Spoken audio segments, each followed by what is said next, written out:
Ըստ տեսանյութի օգնությամբ ցույց կտամ, թե ինչպես առանց հատուկ սյոմնիկի հանել 405 եվրո 3 շարժիչի ծնկաձև լիսերի շկիֆը։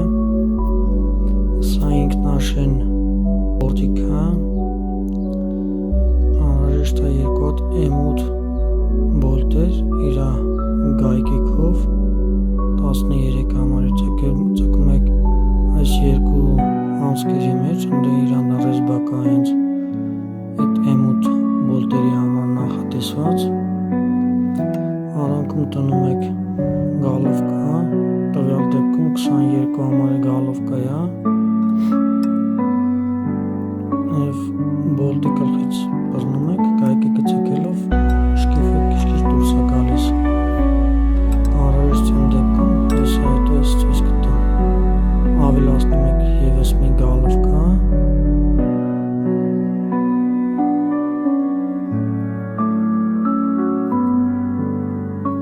արդեն հանում եմ այդ 22 համարի հարվածային գալովկան, որտեղ արդեն չէ երիքում, ասել էր շկիֆը արդեն ես իմ պլաստինկային, որը ավելացնեմ երկրորդ գալովկան։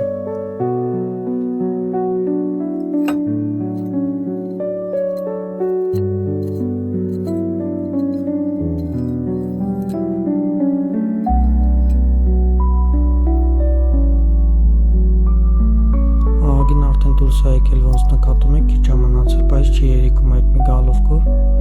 հեսա երկրորդն եմ ավելացրել, եթե չեմ սխալվում, սովորական գալովկի 24-ն է,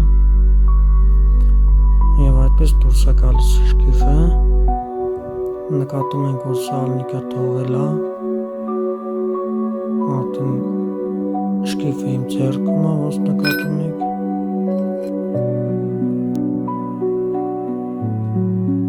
այս արդեն հին սալնիկն է,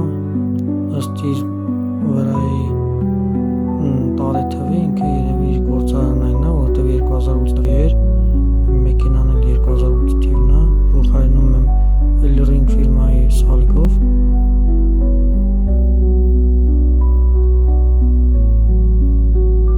ամբողջ հատվածը մաքրվում է, սալնիկը տեղադրվել է արդեն, և հիմա հակառակ պրոցեսով հավաքում ենք, նախորդ անում ենք այս շպունկան, որը որ ֆիքսում է շկիֆն ու վալը, ուշադրեք լինենք, որ չկորցնեք, տեղադրում եք և հանգիստ հարվածներով տեղադրում եք տեղը, ցկելով ես ցկում գայքը որդով, ես ցկում գայքը վեր, որ չունեն արդեն պրոբլեմ կլինի ցկելը, որպեսզի վալը շարժիչը չֆռա, պոմպս էլ էր շարքից դուրս եկած, պոմպը Հայաստանում վաճառքի չկար նույն ֆիրմայի, ես GOMS ֆիրմայից, Luzar ֆիրմայի պոմպն է, այս մյուսը չգիտեմ ինչքան կգնա, նախորդը մի 7 տարի ծառայել է, պոմպը տեղադրված է, ռեմենը արդեն տեղադրվել է, ռեմենն էլ եմ փոխել, Contitech ֆիրմայի Continental-ն է, ռեմենով ես գոհ եմ, իստեմ քիչ էսթետիկ տեսքն եմ բերել նորմալ վիճակի, ժանգոտած բաներ էր,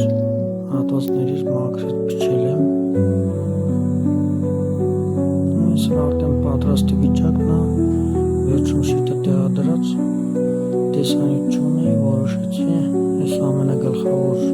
հատվածները նկարահանել ցույց տալ։